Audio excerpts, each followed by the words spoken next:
మంత్రి నారా లోకేష్ గుంటూరు జిల్లా తాడేపల్లి మండలంలోని నూకలపేటలో అన్న క్యాంటీన్ను ప్రారంభించారు. ఆయన స్వయంగా పలువురికి అల్పాహారం వడ్డించారు. గురువారం సీఎం చంద్రబాబు గుడివాడలో అన్న క్యాంటీన్లను ప్రారంభించిన విషయం తెలిసిందే.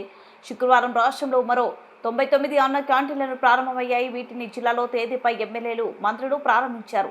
అన్న క్యాంటీన్లలో ₹5కి అల్పాహార భోజనం అందిస్తున్నారు. 203 క్యాంటీన్లు ఒకేసారి ప్రారంభించాలని మొదట భవన నిర్మాణ పనులు పూర్తి కానందున తొలి విడతలో 100 క్యాంటీన్లు ప్రారంభిస్తున్నారు.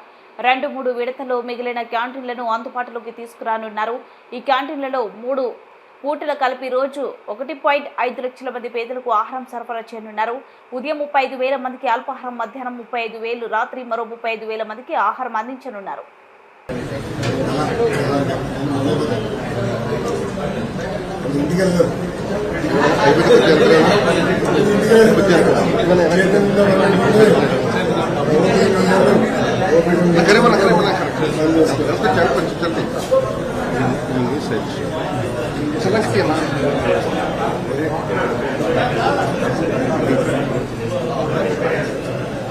మనుషులు స్వామి బతకాలి, కుటుంబంతో సమయం కేటాయించారు.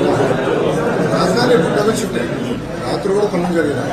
ఆ కుటుంబంతో రాత్రి కూడా పనులు జరిగితే కానీ పనులు కదా.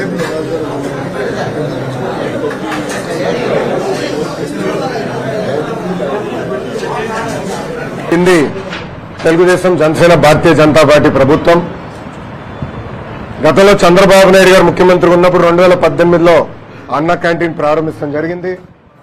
దాంట్లో భాగంగా 203 అన్న క్యాంటీన్లు ఆనాడు ప్రారంభించాం. బాబు సూపర్ 6 హామీల్లో కూడా అన్న క్యాంటీన్ గురించి మాట్లాడటం జరిగింది. దాంట్లో భాగంగా 2వ హామీ కూడా ఈ రోజు తెలుగుదేశం, జనసేన, భారతీయ జనతా పార్టీ అధికారంలోకి వచ్చిన 100 రోజులు పూర్తి కాకుండా ముందల్నే పూర్తి చేస్తాం జరిగింది. ఆగస్టు 16న 100 అన్న క్యాంటీన్లు ప్రారంభించాం. మిగతా అన్న క్యాంటీన్లు కూడా యుద్ధ ప్రాతిపదికంగా మేము ప్రారంభిస్తాం.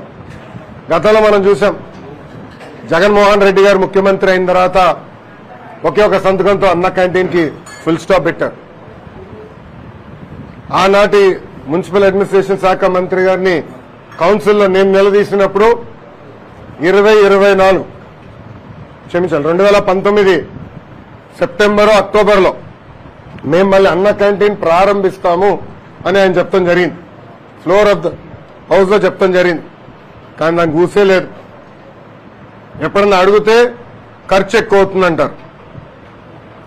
ఈ సభాముఖంగా ప్రజలందరూ విషయం ఆలోచించుకోవాలి. జగన్మోహన్ రెడ్డి గారు